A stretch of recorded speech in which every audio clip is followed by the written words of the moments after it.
Well, it's been another day of really enthralling Test cricket here at Edgbaston. A day when I bet you were feeling quite frustrated watching Stuart Broad and Chris Woakes bat and bat and bat for England, that tail wagging. Yeah, I was frustrated a little bit, and I think the Australians were frustrated out there in the middle.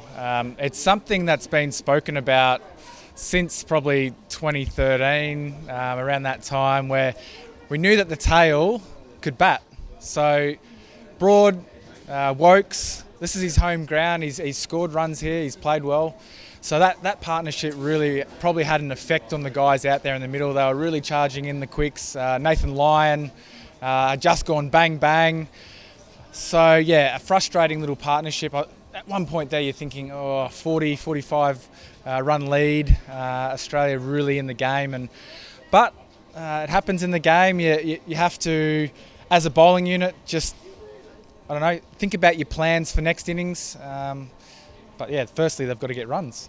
Well, the plan eventually, when it did transpire for Stuart Broad, was to bowl short, and that seemed to work. Did you think they should have done that a bit more? We spoke yesterday about would they have liked Mitchell Starc to come in. You can kind of see him coming in and charging, bowling short at the tail. Yeah, I mean, Pat Cummins came in and probably did it a little bit too late. But, I mean, it would have been something they've spoken about coming into this tour. It was something spoken about in 13, 14, and 15 as well. In these conditions, even though the pitch is slow, you can still use that short ball, especially against a guy like Stuart Broad, who is very uncomfortable with the short ball. I think on a slow pitch like this, we saw that they were bowling cross seams. I saw Pat Cummins bowl a lot of cross seamers, and what that does is sometimes you can get one to skid through a bit quicker. Or if it does hit the seam, it does just take a little bit more pace off, and it's quite hard to face. So that sort of inconsistent bounce, the inconsistent speed of the ball, is quite difficult to face still with a short pitch delivery. And having the field set right, I think you should have maybe looked at, or the Australian team should have looked at having that sort of guy just behind, tucked away for that short delivery as well. So just to put a bit more pressure on a Stuart Broad when he first comes in. I just feel like they just slightly let him off the hook a little bit, and he got himself in. He's a dangerous lower order batsman, and fortunately enough they were able to get him out and get back out there with the bat. Now you talk about plans. Is there a plan on this earth right now that can actually work on Steve Smith? Well, I ran into Michael Atherton in the hallway just before, and he goes, "How do you get him out?" And look, it's a pretty difficult question.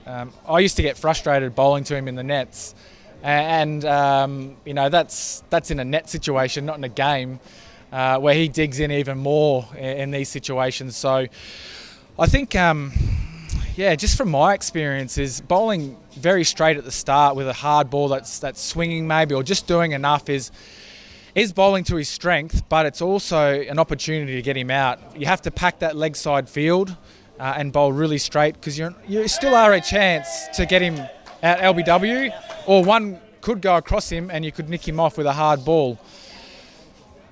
Very easily said, not so easily done, but after that it's just keeping it really simple. We saw a bouncer by Stokes later in the day that, yes, Steve Smith was through the shot, but it was the right height and rattled him a little bit. That's what you want to try and do. But I think it's really simple plans. Trying to bowl outside off stump, fourth, fifth stump line, and just, you have to bowl fuller. You can see that Stokes felt like he was bowling the ball in the right area, and he felt like he was confident in what he was doing, but Smith just kept getting so far across and just kept tucking it off his hip and getting ones and twos. So that's Steve Smith's plan, and that's on this pitch. It's a perfect plan. Now, going into this test, there was a lot of talk about England's weak point being the openers. Now, Australia, that's not been a weak point for them. David Warner and Cameron Bancroft have made 25 runs between them. Does that surprise you? Do you think there's a little bit of an issue there?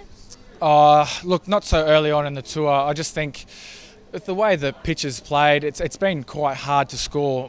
Even Steve Smith, he has made it look the easiest. And I think what Rory Burns did, if you have a look at the two innings of those guys and you just look at what they did, they just kept it very simple. Burns just waited for the bowlers to be angling into his pads, either nice and full so he could clip it off there and use the pace of the delivery, or if it was a little shorter he could just duck it around the corner for one. Waited for Nathan Lyon to bowl a little bit shorter and play the cut shot, which you can do on these pitches if it's wide of the stumps. And it has to be really full to drive, really full, right underneath your nose. It's a little bit, I was going to say a little bit like Perth. It's not the same pace as Perth, but it's the same theory of, in Perth you play it right under your nose, a drive. So a little bit similar here, and you saw those guys just really play a simple game plan. So from a batting point of view, that's all you need to do. The bowlers will get tired here. The England bowlers will get tired. We saw Stuart Broad. I felt like he got a bit tired in his last over that he bowled in the first spell. With them missing Jimmy Anderson, it's huge, and it could show their toll. Come tomorrow. There was heavy reliance on Moeen Ali. Didn't quite look his usual self. He's probably lacking confidence. He's lacking runs. He's not really getting through his delivery stride. He's not really putting a lot on the ball. Whenever he bowled outside the off stump, that's when he looked really strong. And that's what Nathan Lyon did today really well. He bowled outside the off stump. So looking from the outside, there's a lot of things that you can do.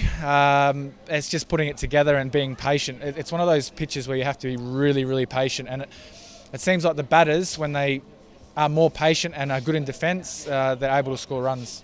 Now, finally, tomorrow, if you were actually out there with Australia, what would you feel comfortable defending? What sort of total? It doesn't look like it will be easy to bat last.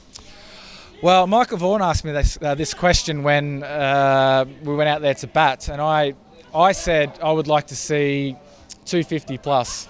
And he said, so you think Australia can score 340 in the second innings? Looking at this now, if we have Steve Smith and Travis Head with great intent, he's batting with great intent, and I love that, and you can see the confidence, and his ability is so good. So I would still like anything over 200, 250 would be a real bonus. Just batting time is going to be key tomorrow. I think take the scoreboard out of the equation. The Australians need to start well in the morning, because that's going to be the hardest for them to bat, because England will come hard. And we've seen what Stuart Broad has done a lot of times in these situations. He'll get himself up in the morning. Yes, he was a bit tired today, but he'll get up in the morning and he'll come hard. Stokes had that really good spell to Khawaja, that good over to him where he came really hard. But I think, it's going to be a really important first hour tomorrow. Well, I can't wait for it. Every day of this test has been brilliant so far, and I love hearing your thoughts about it, Mitch. So make sure that you join us for what is bound to be another great day of Test cricket on day 4.